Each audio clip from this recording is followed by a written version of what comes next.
7 ini, kita akan membahas mengenai koset, subgrup normal, dan grup faktor yang akan dibawakan oleh kelompok 7. Nah, langsung aja kita masuk ke deskripsi singkat. Nah, materi ini membahas mengenai konsep dasar dalam teori grup yang dimulai dari koset kiri dan koset kanan sebagai bentuk pembagian grup terhadap subgrup.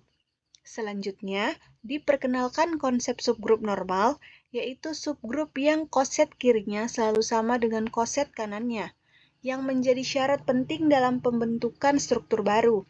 Nah, dari subgrup normal ini, kemudian dibentuk grup faktor atau kuosien, yaitu grup baru yang elemennya merupakan himpunan koset dari grup asal terhadap subgrup normal. Pemahaman materi ini menjadi dasar penting dalam studi lanjutan aljabar abstrak, terutama dalam memahami struktur dan sifat-sifat grup.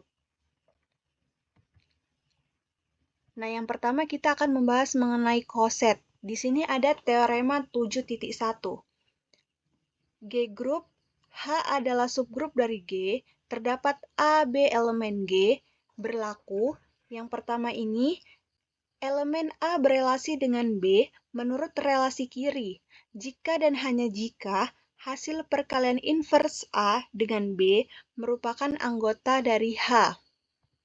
Nah, yang kedua, A berelasi dengan B menurut relasi kanan, jika dan hanya jika hasil perkalian A dengan invers B adalah anggota dari H. Jadi, relasi dari koset kiri dan koset kanan itu merupakan relasi ekuivalen. Nah, relasi dari koset kiri itu merupakan relasi ekuivalen bila memenuhi 3 sifat. Nah, sifat yang pertama yaitu sifat reflektif. Nah, sifat reflektif itu jika dan hanya jika untuk setiap A elemen G, jika A berelasi dengan dirinya sendiri. Nah, yang kedua itu ada sifat simetris, di mana jika dan hanya jika untuk setiap A, B elemen G, jika A berelasi dengan B, maka B juga berelasi dengan A. Nah, sifat yang ketiga yaitu sifat transitif. Nah, jika dan hanya jika untuk setiap A, B, C elemen G, jika A berelasi dengan B, kemudian B berelasi dengan C, maka A berelasi dengan C.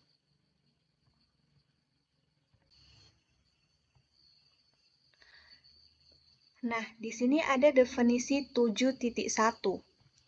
Jika H subgrup dari G, A elemen G, maka HA adalah himpunan semua hasil perkalian H dengan A untuk setiap H anggota H, disebut koset kanan dari H dalam G, dan AH adalah himpunan semua hasil perkalian A dengan H untuk setiap H anggota H, disebut koset kiri dari H dalam G. Nah, di sini ada contoh 1. Misalkan H sama dengan 0,3,6 dalam Z9 pada penjumlahan modulo 9. Dalam kasus ini, operasi grup adalah penjumlahan. Kita notasikan A ditambah H diwakili dengan AH. Tentukan koset kiri dari H di Z9. Nah, langsung aja kita masuk ke penyelesaiannya, di mana yang pertama itu akan ditunjukkan H adalah subgrup dari G yang menggunakan tabel Kelly, yaitu teman-teman bisa lihat di sini terdapat tabel Kelly yang sudah kami buat. Nah, kemudian yang kedua, dapat dilihat bahwa operasi plus 9 pada H bersifat tertutup, dan setiap elemen dari H mempunyai inverse di H, yaitu inverse 0 itu 0 pangkat min 1 sama dengan 0, 3 pangkat min 1 sama dengan 3, 6 pangkat min 1 sama dengan 3, sehingga diperoleh bahwa H subgrup di Z9, maka koset kiri dari H dalam Z9 adalah, nah di sini kita lihat 0 tambah H itu sama dengan 0,3,6, di mana 3 tambah H itu sama dengan 6 tambah H. Nah, kemudian di sini ada 1 ditambah H, sama dengan 1,4,7, di mana 4 ditambah H itu sama dengan 7 ditambah H. Nah, kemudian di sini ada 2 ditambah H, sama dengan 2,5,8, di mana 5 ditambah H itu sama dengan 8 ditambah H. Nah, maka koset kiri dari H dalam Z9 adalah Z9 per H, yang menghasilkan 0 ditambah H, 1 ditambah H, 2 ditambah H.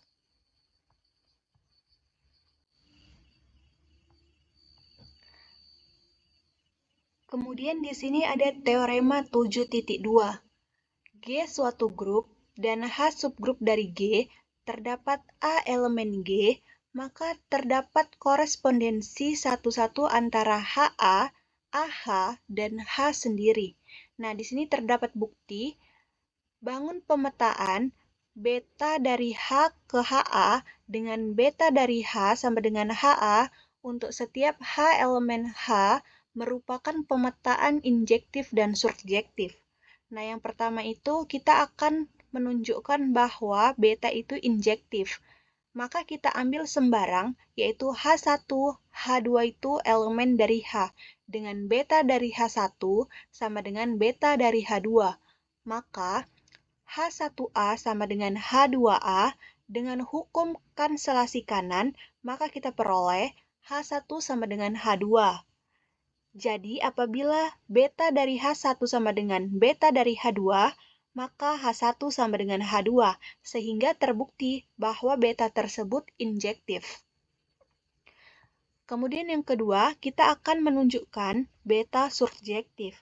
Maka kita ambil T elemen HA akan ditunjukkan terdapat H elemen H yang memuat beta dari H sama dengan T, di mana T itu anggota HA, terdapat suatu H di H sehingga beta dari H sama dengan T.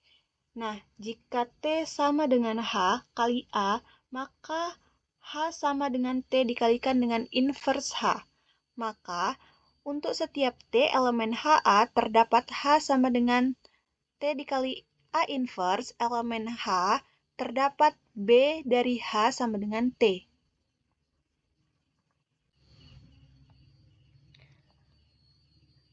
Nah, kemudian di sini terdapat contoh 2, di mana dalam U10 terdapat anggotanya itu 1,3,7,9.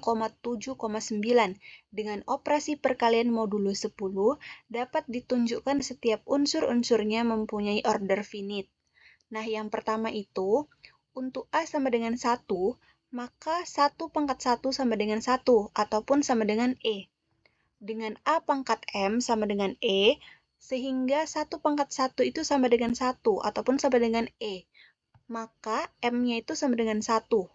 Nah, yang kedua, untuk A sama dengan 3, maka 3 pangkat 1 sama dengan 3, 3 pangkat 2 sama dengan 9, 3 pangkat 3 sama dengan 7, 3 pangkat 4 sama dengan 1, maupun sama dengan E. Dengan A pangkat M itu sama dengan E, sehingga 3 pangkat 4 itu sama dengan 1, ataupun sama dengan E. Maka M-nya itu sama dengan 4. Nah, yang ketiga, untuk A sama dengan 7, maka 7 pangkat 1 itu sama dengan 7. 7 pangkat 2 sama dengan 9, 7 pangkat 3 sama dengan 3, 7 pangkat 4 sama dengan 1, ataupun sama dengan E. Dengan A pangkat M sama dengan E, sehingga 7 pangkat 4 itu sama dengan 1 maupun sama dengan E. Maka M-nya itu sama dengan 4. Nah, kemudian yang keempat, untuk A sama dengan 9, maka 9 pangkat 1 itu 9, 9 pangkat 2 sama dengan 1 ataupun sama dengan E, maka A pangkat M-nya itu sama dengan E. Sehingga 9 pangkat 2 sama dengan 1 maupun sama dengan E, di mana M-nya itu di sini sama dengan 2. Nah, berdasarkan keempat poin di atas, telah dapat ditunjukkan bahwa setiap unsur dari U10 adalah mempunyai order finite.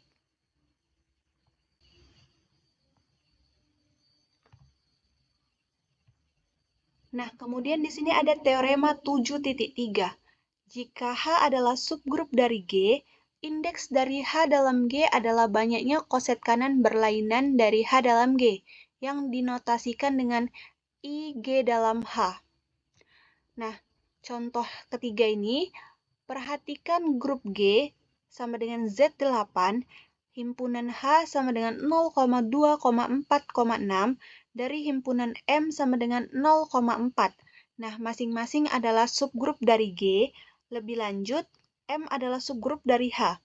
Maka tentukan yang pertama itu indeks H dalam G dan koset kiri dari H dalam G.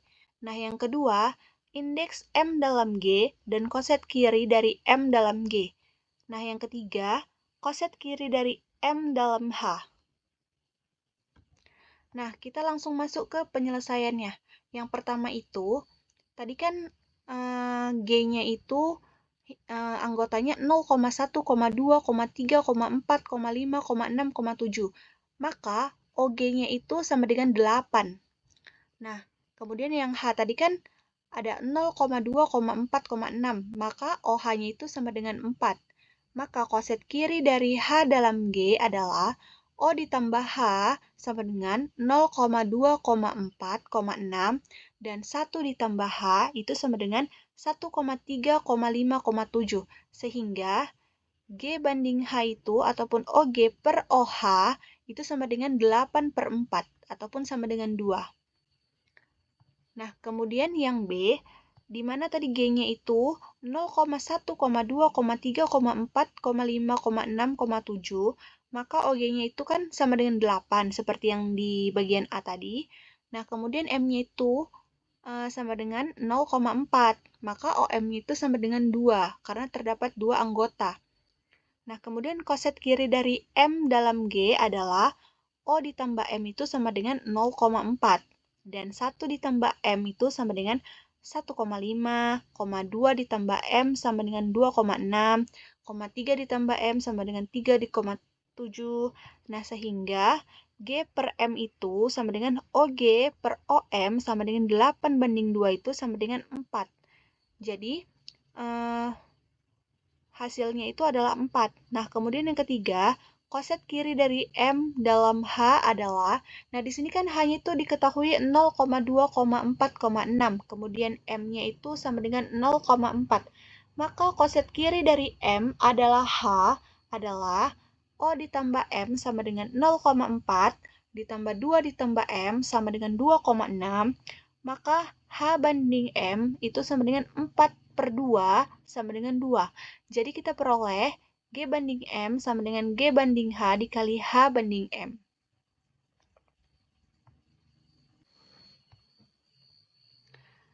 Nah, kemudian di sini ada teorema 7.4. Jika G adalah grup berhingga dan A elemen G, maka order dari A atau O dari A merupakan pembagi dari order G atau O dari G. Nah, di sini terdapat bukti. Jadi, untuk membuktikan teorema di atas, maka pertama-tama kita membangun subgrup dari G yang banyak elemennya adalah O dari A. Nah, hal ini dapat kita lakukan dengan membentuk grup siklik dengan generatornya adalah A elemen G, sehingga subgrup tersebut adalah A pangkat M adalah A elemen G. Maka sama dengan itu, A pangkat 1, A pangkat 2, A pangkat 3, sampai A pangkat 0 dari A itu sama dengan E. Nah, semua elemennya kan sudah berbeda. Nah, dengan demikian, subgrup tersebut memiliki unsur sebanyak O dari A atau order dari A. Nah, dengan menggunakan teorema di atas, maka terbukti bahwa O dari A ataupun order dari A merupakan pembagi dari order G. Nah, di sini ada contoh 4.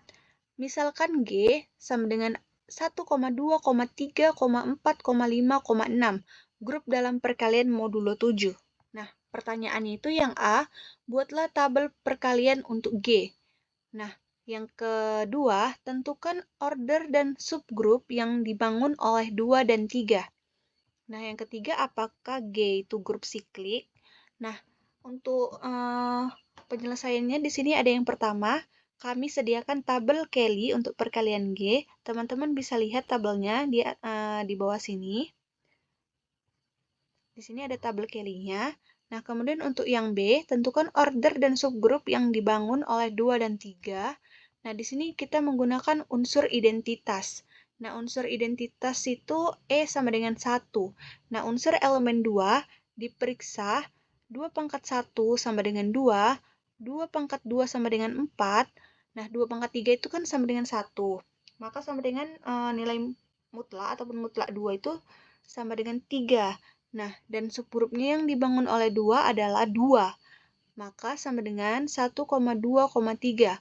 Untuk elemen 3, periksa 3 pangkat 1 sama dengan 3, 3 pangkat 2 sama dengan 2, 3 pangkat 3 sama dengan 6, 3 pangkat 4 sama dengan 4, 3 pangkat 5 sama dengan 5, 3 pangkat 6 sama dengan 1, dengan nilai mutlaknya itu 3, maka sama dengan 6. Jadi subgrup yang dibangun oleh 3 adalah 3, yaitu 1,2,3,4,5,6. Nah, untuk yang tadi kan yang bagian C ditanyakan apakah G itu siklik. Nah, oleh karena itu, G itu kan sama dengan 3. Yang sama dengan itu 1,2,3,4,5,6. Maka G adalah merupakan grup yang siklik. Nah, kemudian di sini ada subbab yaitu grup normal. Nah, definisinya itu suatu subgrup N disebut subgrup normal dari G jika AN sama dengan NA terdapat A elemen G. Nah, contoh yang pertama itu kita misalkan grup itu Z8 yang anggotanya itu 0,1, 2, 3, 4, 5, 6, 7 dan H1-nya itu sama dengan 0,4. Nah, H2-nya itu 0,2, 4, 6. Nah, masing-masing merupakan subgrup dari Z8. Nah, apakah keduanya merupakan subgrup normal dari Z8? Nah, di sini ada penyelesaiannya, teman-teman bisa lihat. Maka jawabannya adalah iya. Nah, kenapa? Karena operasi penjumlahan modulo 8 itu berlaku sifat komutatif, sehingga berlaku AH1 sama dengan H1A dan AH2 sama dengan H2A.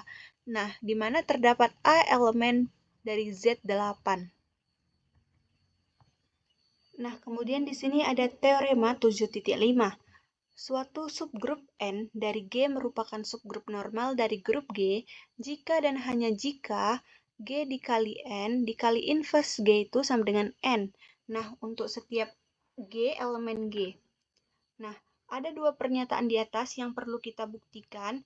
Nah, yang pertama itu, jika N subgrup normal dari grup G, maka G dikali N dikali inverse G sama dengan N untuk setiap G elemen G. Nah, yang kedua itu, jika G dikali N dikali inverse G sama dengan N, maka untuk setiap G elemen G, maka N itu merupakan subgrup normal dari grup G.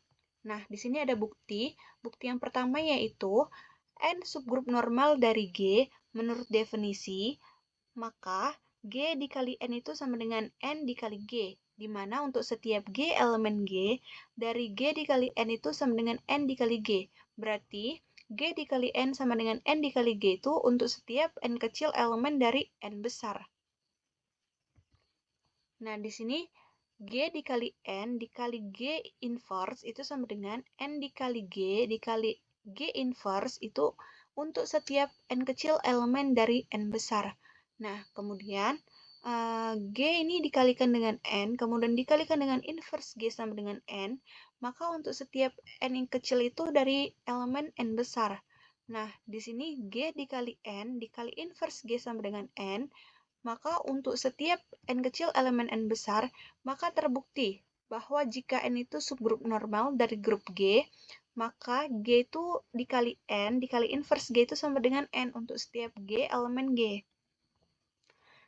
Nah, bukti yang kedua itu, kembali kita ingat definisi, jika H subgrup dari G, A elemen G, maka HA itu adalah merupakan H elemen dari H ini. Nah, disebut koset kanan dari H dalam G, sehingga di sini G dikali N dikali inverse G sama dengan N, dapat diartikan dengan G dikali N sama dengan N dikali G untuk setiap G elemen G, yaitu jika koset kiri dan koset kanan dari N adalah sama. Nah, kemudian di sini ada contoh kedua. Misalkan G adalah himpunan semua bilangan bulat dengan operasi penjumlahan biasa, dan N himpunan semua bilangan bulat genap, maka diperoleh bahwa N merupakan subgrup dari G. Nah, apakah N ini subgrup normal dari G? Nah, di sini ada penyelesaiannya. Kita akan tunjukkan untuk setiap G elemen G dan untuk setiap N elemen N, berlaku G dikali N dikali inverse G itu elemen dari N. Maka kita ambil G itu elemen G dan N itu elemen dari N. Kita ambil sembarang ya. Nah, jadi kita ketahui bahwa operasi penjumlahan inverse dari G yaitu inverse G sama dengan min G.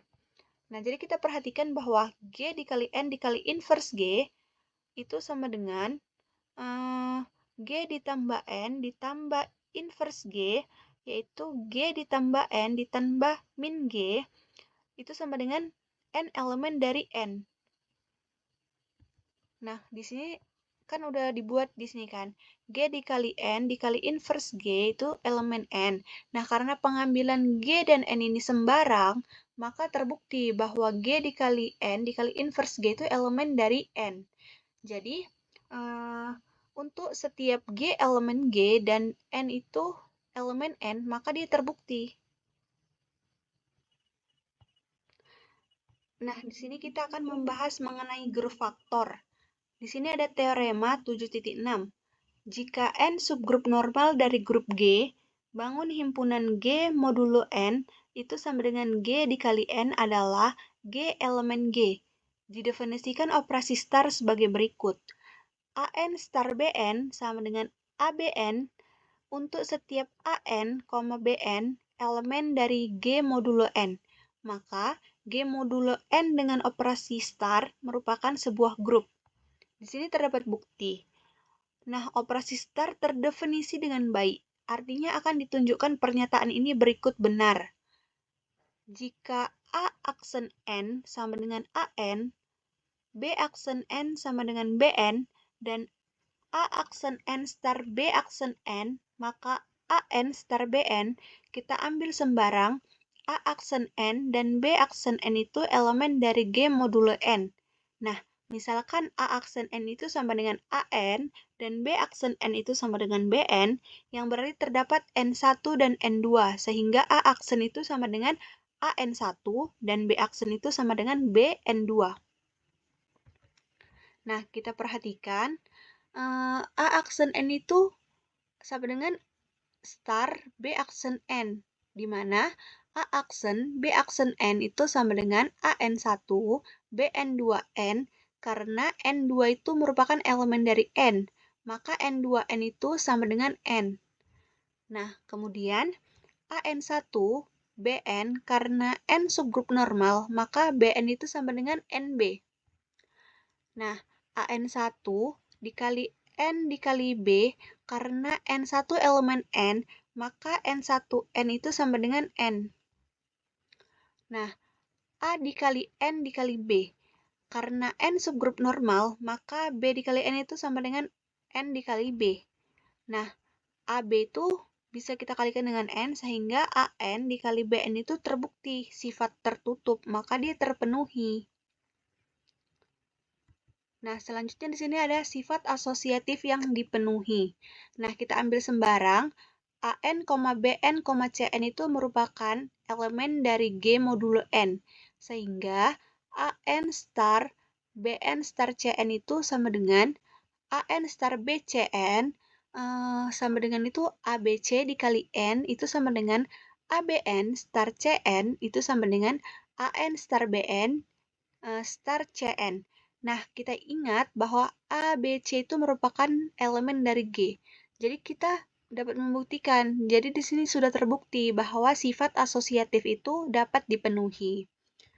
Nah, kemudian di sini ada sifat identitas dipenuhi. Nah, kita pilih EN itu sama dengan N elemen dari G modulo N sebagai unsur identitas. Maka kita ambil sembarang AN elemen dari G modulo N, maka diperoleh identitas N itu star AN sama dengan AN star identitas N, maka A dikali identitas N itu sama dengan AN. Maka ini sudah terbukti sifat identitas dapat dipenuhi. Kemudian di sini ada sifat inverse dapat dipenuhi.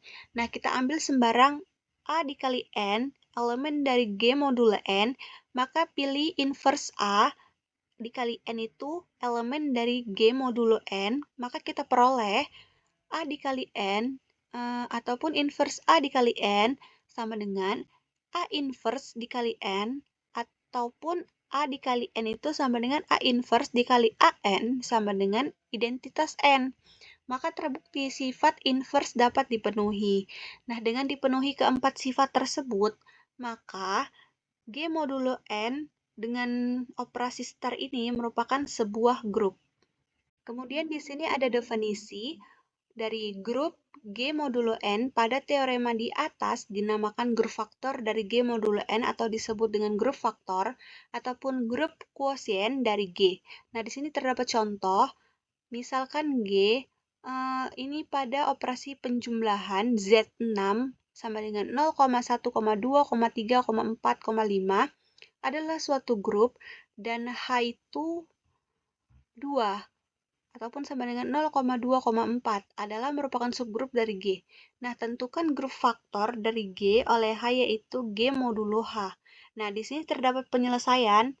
Nah, jadi kita terlebih dahulu akan ditunjukkan bahwa grup tersebut merupakan subgrup normal, di mana koset kirinya itu sama dengan koset kanan. Di sini kan tadi G dengan operasi penjumlahan Z6 sama dengan 0,1, 2, 3, 4, 5. Nah, teman-teman bisa lihat di sini ada koset kiri, di sini ada koset kanan. Nah, setelah kita lihat kan sehingga dapat diperoleh 0 tambah H itu sama dengan H ditambah 0 yang beranggotakan itu kan 0,2,4. Nah, kemudian di sini ada 1 ditambah H itu sama dengan juga H ditambah 1. Maka sama dengan 1,3,5. Nah, kemudian di sini ada 2 ditambah H itu sama juga dengan H ditambah 2. Nah, ini sama dengan 2,4,0. Kemudian di sini ada 3 ditambah H itu sama dengan H ditambah 3, di mana 3,5,1. Nah, kemudian di sini ada 4 ditambah H itu sama dengan H ditambah 4. Nah, sama dengan 4,0,2. Nah, di sini ada 5 ditambah H, itu sama dengan juga H ditambah 5. Nah, yang menghasilkan itu 5,1,3.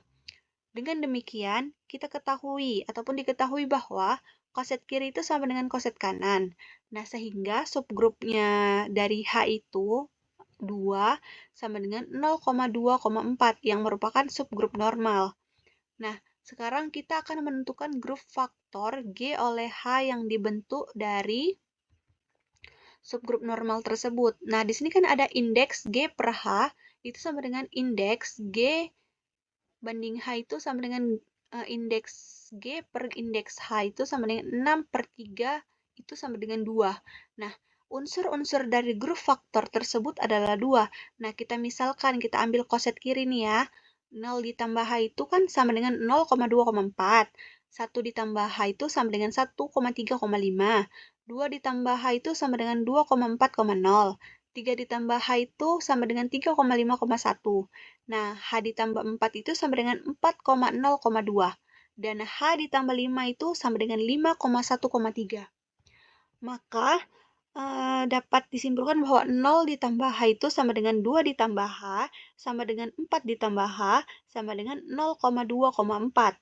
Nah, kemudian ada 1 ditambah H itu sama dengan 3 ditambah H, sama dengan 5 ditambah H itu sama dengan 1,3,5.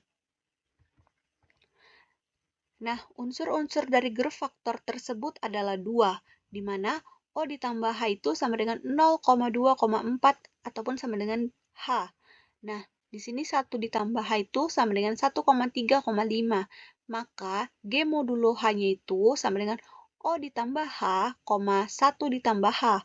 Nah, adapun tabel Kelly dari grup faktor tersebut adalah, nah, ini grup faktor dari G Z6 oleh H 0,2,4.